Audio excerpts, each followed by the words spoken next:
Psalm 14. We're going to talk about the whole psalm, but we're going to read the first 3 verses.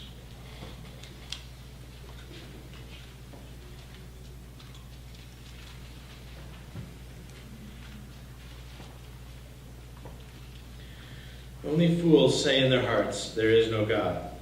They are corrupt, and their actions are evil.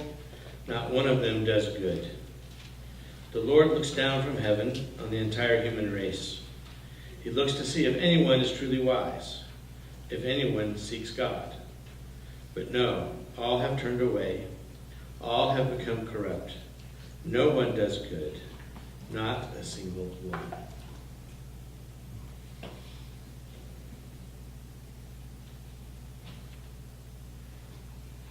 Kind of harsh words. I don't know what you guys think about that. Usually when I read that psalm, there are several others. There's some places in the Proverbs that uses some of this language. And I see this train of thinking about the fool and his thought about there not being God. When I read that or hear that, I'll be honest with you, when I first read that, it's like, well, he's talking about someone else. He's not talking about me, right? I'm not corrupt. No, I don't do evil, wicked things. He's talking about someone else. All right? Right? Isn't that how we tend to read this psalm? The Bible's not talking about me here. It's talking about those people who do those things. Okay? So I'm going to ask you, as we think with this psalm, to lower that barrier down. Okay? And think, have I ever done something foolish? Okay? Now, I'm not going to ask you to raise your hand. And I'm not going to ask you to come up and give a testimony about all the foolish things you've done. All right? We might be here for a while. Right? Starting with me. Okay? And so I'm not going to do that. But I just want you to think. Okay? God is speaking fairly directly when he talks about the fool, and we don't want to be called the fool. I don't. Anybody here would like to be called a fool? No. But I'd like for you to hear what the psalm is saying, and think about it. Have you done foolish things? So we're going to talk for a few moments about the fool. We're going to talk about how how the psalm talks about God in this context, and then what does it mean to be wise? Now, I want to kind of toss something out to you as a little ahead of what we think about what it means to be wise. A lot of times we think about wisdom as always doing the right thing, making good choices, right? That's what wisdom is. That's what being wise is. And I think that is part of being wise, but I would also encourage you to think maybe there's another component. After reading through this psalm, maybe we'll think about wisdom in a little bit different way. What does it mean to be wise? All right, so this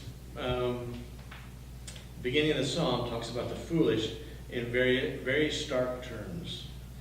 And our culture does not like it, okay? We don't want to, it's very judgmental, isn't it? It's very judgmental. We do wicked, corrupt things. I am reading a biography of Winston Churchill by Andrew Roberts. It's like 1,000 pages long. Okay, got it for Christmas. I'm still wading through it, about 2/3 went through. One of the things Churchill says, and I don't know how much you know, you guys know who Winston Churchill is? He was the Prime Minister of England during World War II. Okay, did you know he wrote a lot of books? Okay, President Churchill started off his career half journalist, half military, and then got into politics. Okay, kind of an interesting guy. All right, and I forget exactly when he makes this comment, but at some point when he was working on one of the books he's working on, the lesson of history is that mankind cannot be taught. Mankind cannot be taught.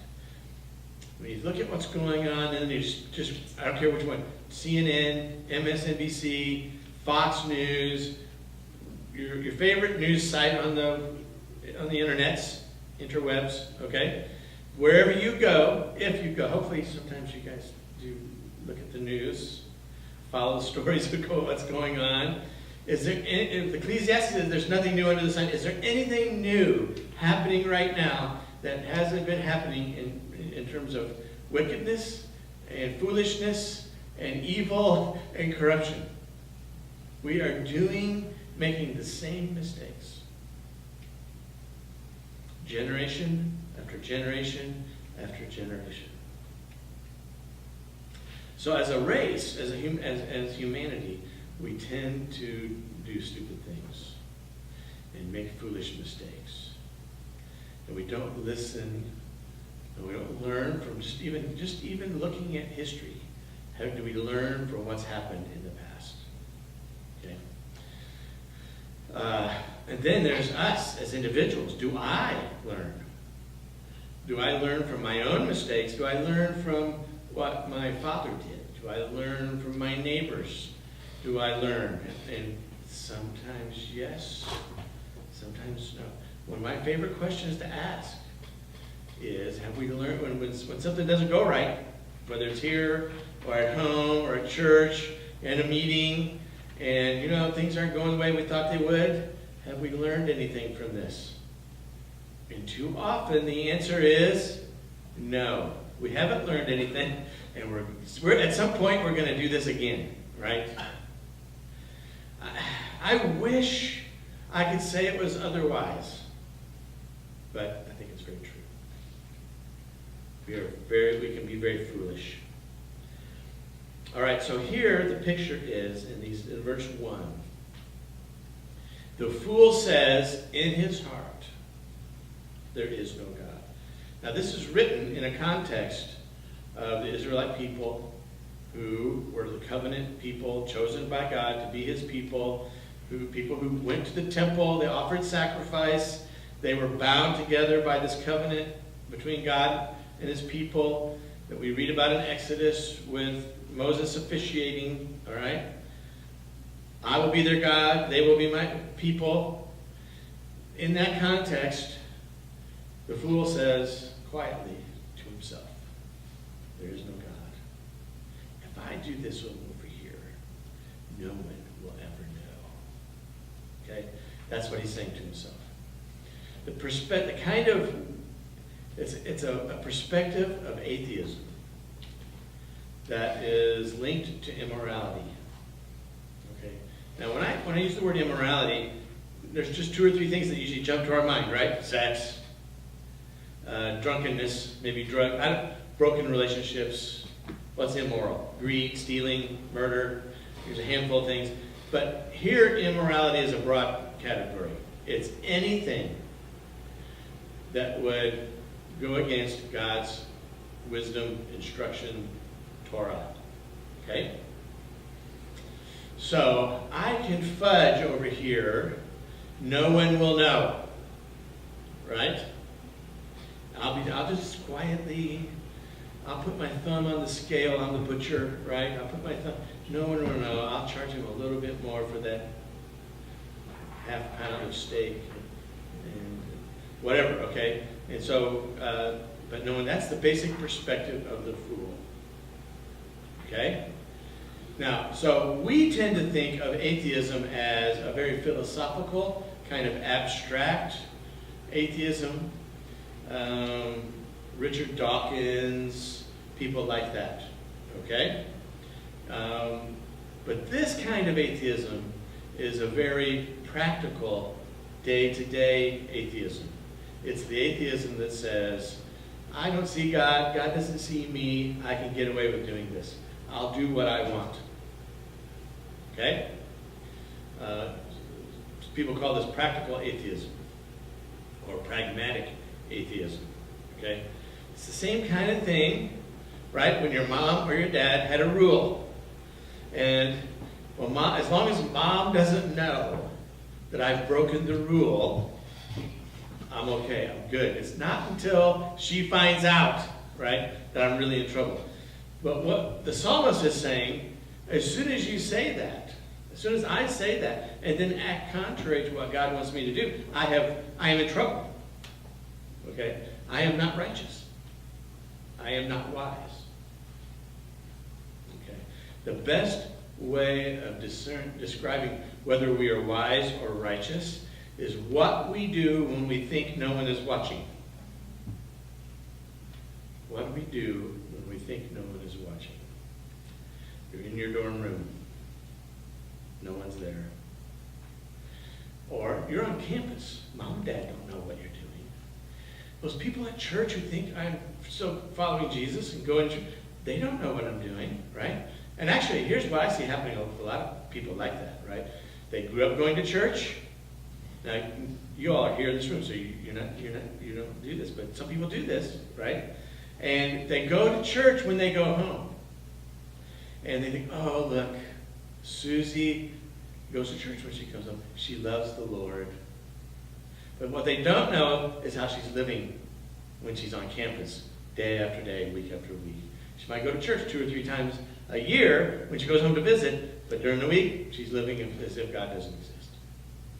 Okay, I think that's the case for a lot of people on campus who claim or have had church influence in their life or claim Christianity in some way. What people don't know won't hurt them, right? That's the way we often live, okay? So that's the kind of atheism. No one will catch me. And essentially, we see this in our public life. Politicians do this. Harvey Weinstein is kind of the star attraction on this, the Me Too movement. The way he treated women in the film industry, in his studios, and finally, but the strange thing about that is a lot of people knew, but no one wanted to speak up. A lot of people like you and I who are not insiders did not know. We still went to watch his films that he produced and funded.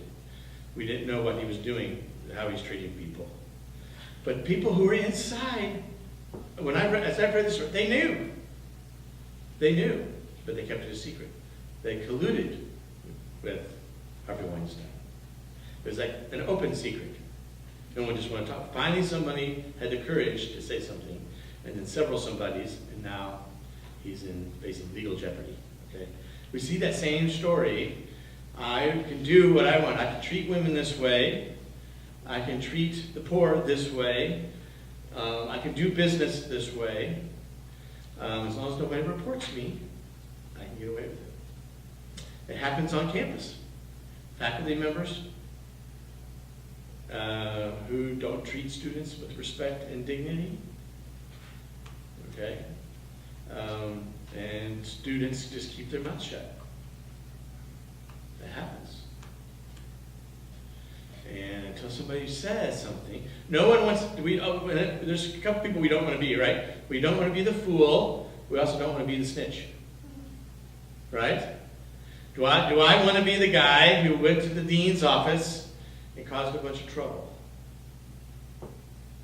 Right? That's the way the devil works. He loves darkness. God likes light. The devil wants us to keep secrets, keep things hidden, keep it in the dark. That's the picture of foolishness that's being described in Psalm 14.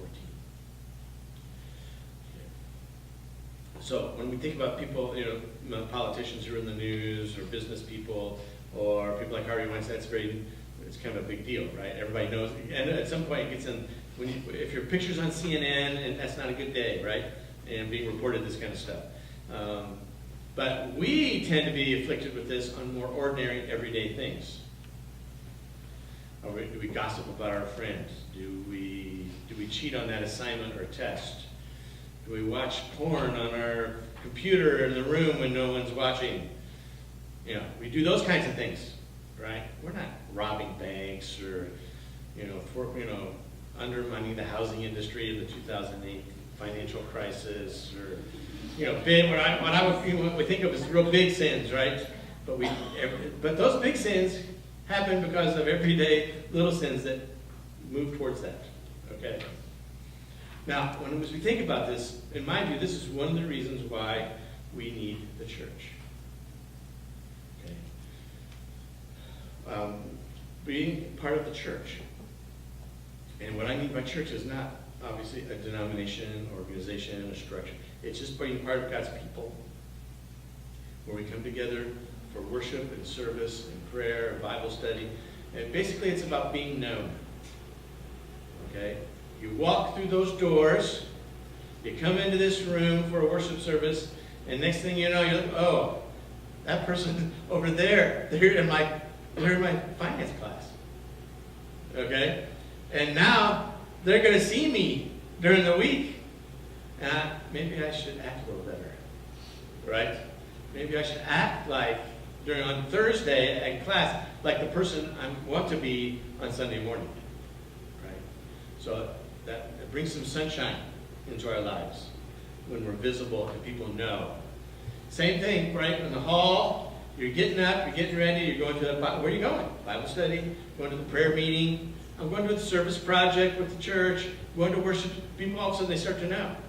This is a person who goes to church. This is a person who reads their Bible. This is a person who prays.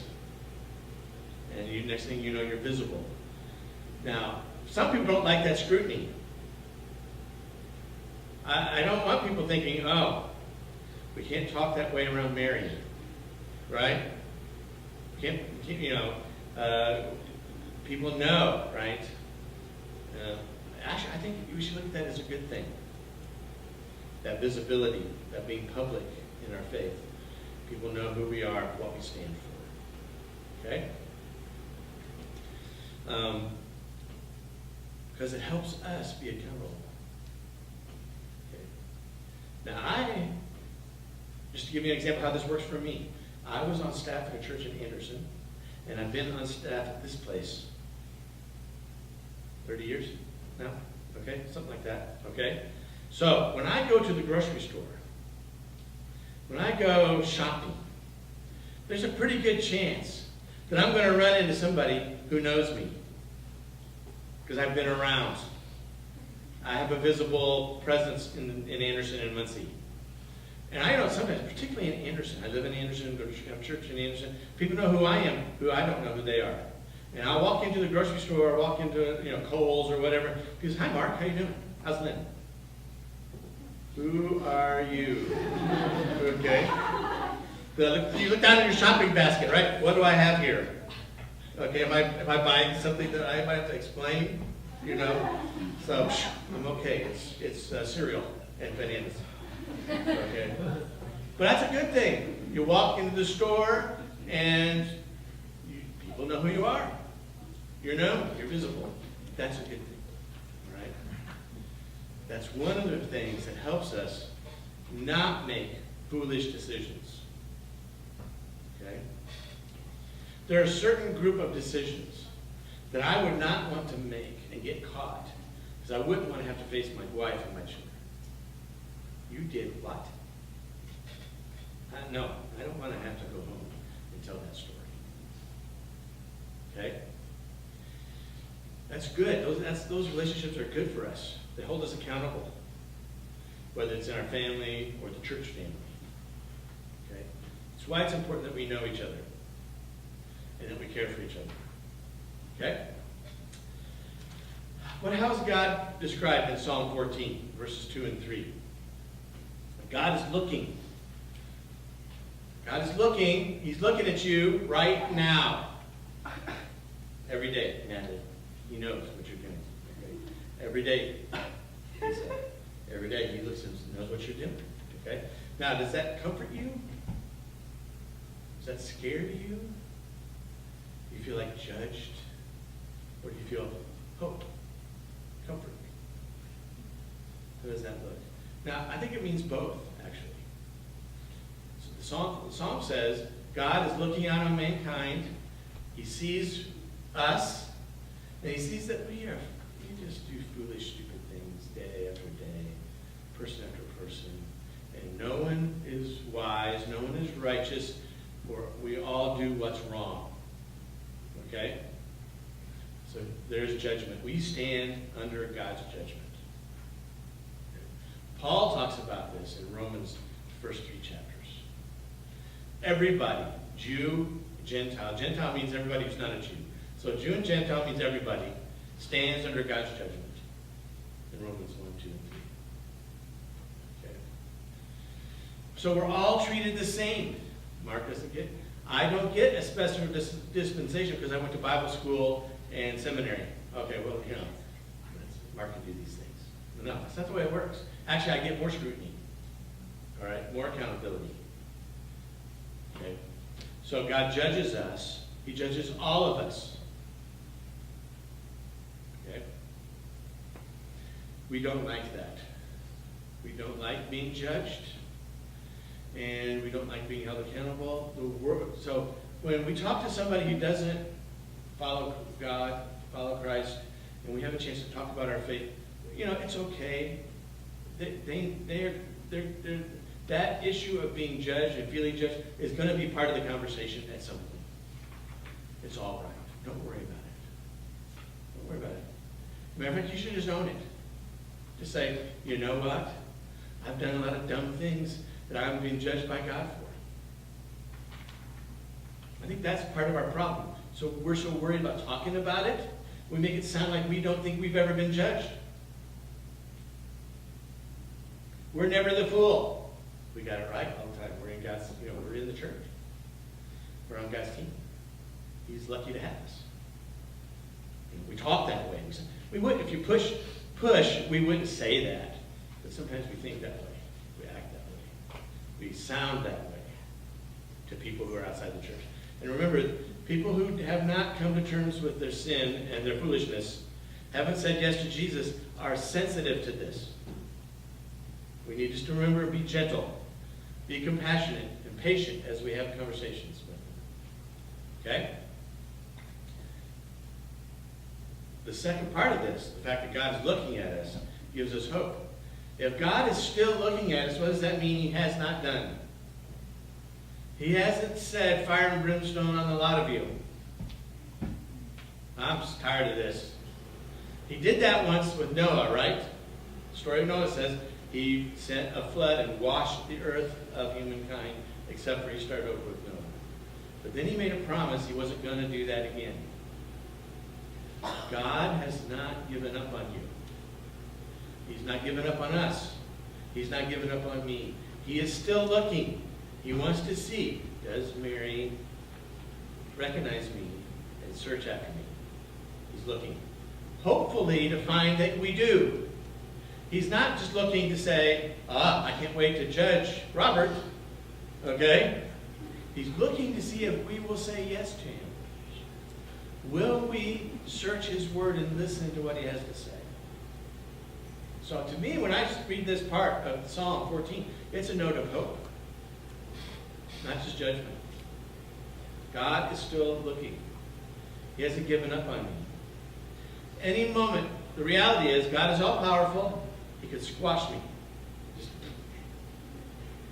There'd just be a little greasy spot where I was. Right? Couldn't He do that? He could. But He doesn't. He's giving us time to say yes. Okay? So God knows, He sees and He judges, but He's looking and He gives us hope. Our hope is built not on anything we can do, not ascending steps up to a special church or plaza or building. It's not giving more money to the campus house and the offering. It's not more how many times do you go to the food pantry and give out food to people and feed the poor and the hungry, right? It's not doing any of those things. There's one thing that gives us hope, and that is, do we recognize God? Do we open our hearts and our minds and recognize, yes, there's somebody bigger and more powerful and more true than me? That's the line that we have to cross. But we don't want to, a lot of us, right, as human beings. What does it take to do that? It takes humility. And I think that's what Winston Churchill meant when he said, mankind cannot be taught. We don't want to learn We're not humble. So sometimes life has to humble us. And we have to say, okay, as one author, I really like this picture. I put my weapons down, God. I'm not fighting you anymore. Here's my argument, my anger, my bitterness, my .22 rifle, my shotgun, which will toss them down here on the floor. And I don't want them anymore. When we humbly say, I'm not fighting you, that's when we have a chance to become wise.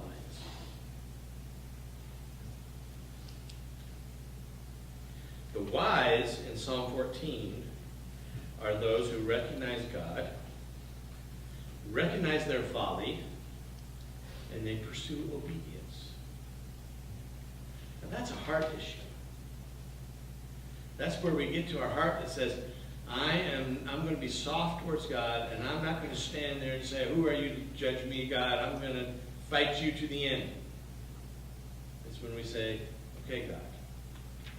Psalm 51 says it this way: the sacrifice you desire is a broken spirit. Not a proud spirit, a broken spirit. You will not reject a broken and repentant heart, O God. That's what God's looking for. Do we admit our brokenness? Do we admit our foolishness? Do we say to God, and it has to start maybe in those quiet moments, right? When we're thinking. Maybe that's why we have earbuds in all the time, phones and iPads, iPods, whatever we call them, right? And it's shooting messages into our head all the time. We don't want to think as human beings. We don't want to reflect. Because in those moments, in the quiet, when we're thinking, then we think about who we are. And the good things, the bad things in our life. And maybe we're thinking things we don't want to think about. So we try to push God away. Try to push those thoughts aside. Who am I? Why is my life such a mess? Why can't I get along with my roommate? Why can't I get along with my mother and my father? Why do I hate my brother and my sister? Why does everybody I have a relationship with why does it turn into bitterness? Start asking those questions. And at some point we have to say, I'm not doing it right. I need to learn. That's really the line, isn't it? I have been a fool.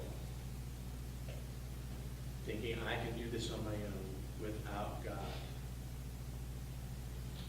I think that's the line. That is wisdom. Wisdom is not always making the right choices. Always doing the right thing. If you think of wisdom that way, that really quickly leads to pride. Look, I always make the right choice. Wisdom is saying, I am prone to make the wrong choice. And I need to listen to someone beyond myself, through the scriptures primarily, but other Christians, the church. Other people on the journey who have learned this lesson. Do you know anybody in your life who has laid down their weapons? Has recognized that they need to listen to God, that they need other godly people in their life? Sometimes I have to admit, some Christians are just not fun to be around. They're not nice people. Right? They're annoying. But you know what? That's probably that's probably me. When I think that way, and I should be thankful that God has brought a group of people in my life, whether it's students in my home church, people I've known over 30 or 40 years, who at times have to speak the truth to me about something I've said or done, or not said or not done, and I need to listen, even when I find it annoying. That is wisdom. The committing. The sacrifice God desires is a broken spirit. Not more money, not more volunteering, not your completed full attendance chart at Sunday school or worship, little stars in it. I brought my Bible every day. I'm a good boy, I am. Okay? What does God want? He wants us to admit our brokenness to Him and to seek Him and say, I need you.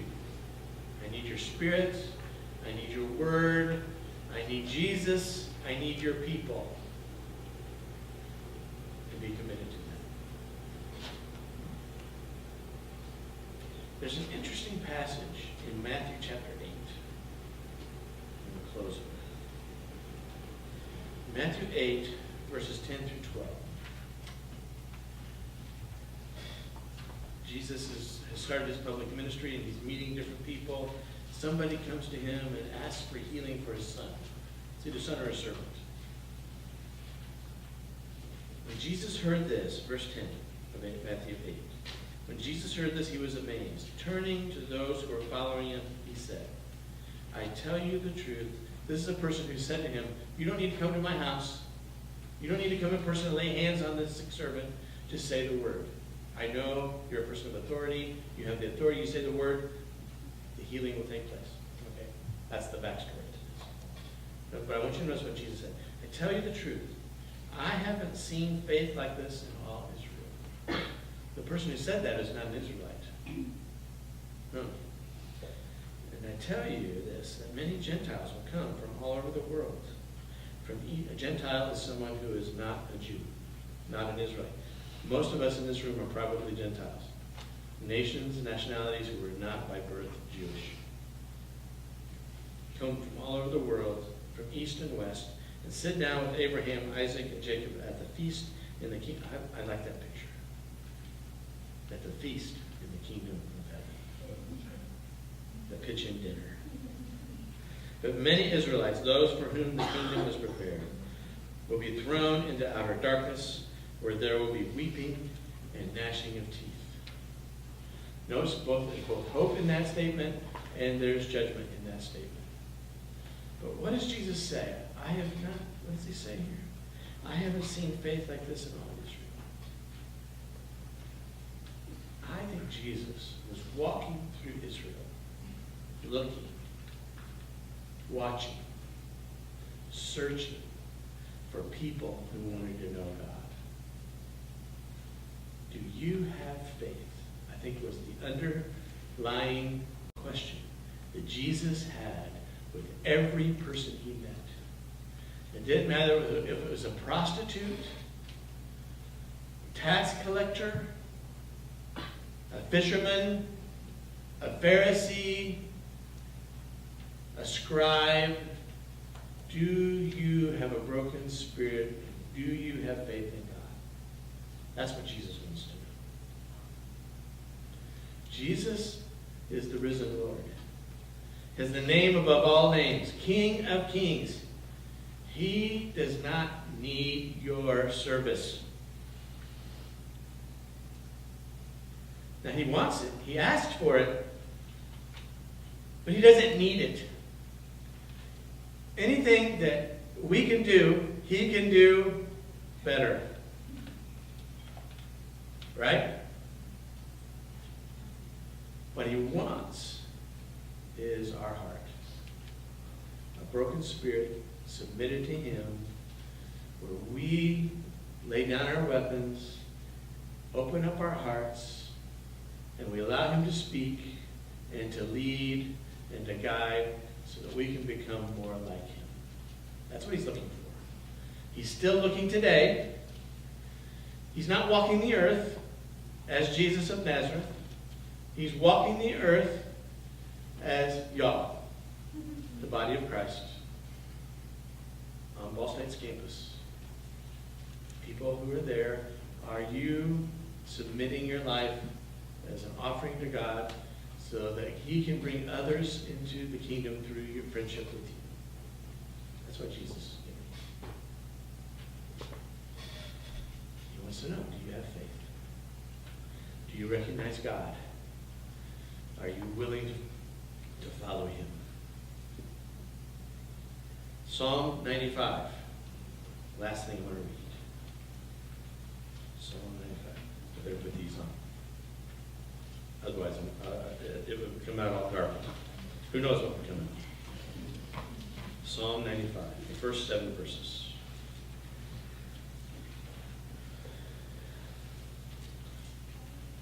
Here's the note of hope that I want to leave you with. Come, let us sing to the Lord. Let us shout joyfully to the rock of our salvation. The rock of our salvation is Jesus. Let us come to him with thanksgiving. Let us sing psalms of praise to him. For the Lord is a great God, a great King above all gods. He holds in his hands the depths of the earth and the mightiest mountains. The sea belongs to him, for he made it. His hands formed the dry land too. Come, let us worship and bow down. Let us kneel before the Lord our Maker, for he is our God. We are the people he watches over, the flock under his care.